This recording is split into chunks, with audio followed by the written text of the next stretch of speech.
Hey, I'm Nick from Dorman Products, and today I want to show you some of the turbocharger accessories we make for the Ford 3.5 liter V6. Specifically, I mean the related parts within the forced induction system of the popular EcoBoost engine that can contribute to a turbocharger failing.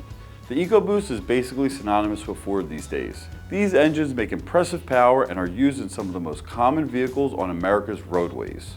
You'll see them in for service if for no other reason than Ford has sold a ton of them.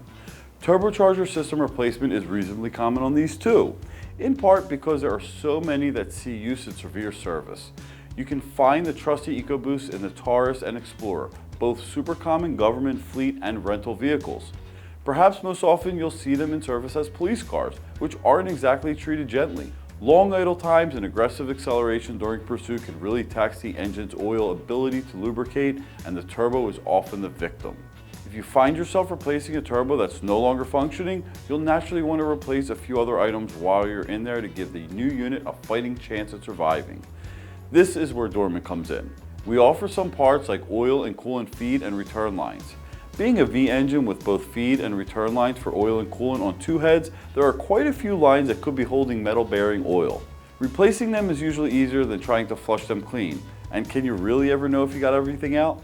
Speaking of that metal, we also offer the turbocharger line filters you can see here.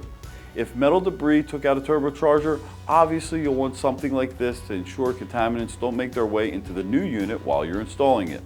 We also sell the boost solenoid and vacuum line assembly.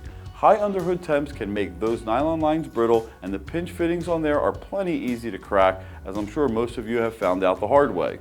And of course, let's not forget the turbos themselves, which we also provide. We hope you keep our turbo installation components in mind when you're pricing out a job for a customer who needs one replaced. Even if you're not installing a Dorman turbo, we can still help you prevent customer comebacks when you're working on one of these ultra-common Ford power plants. And remember, if you need anything at all, the Dorman technical support team is always available to help. Thanks for checking out our video on turbo components. I'm Nick, and I'll see you next time.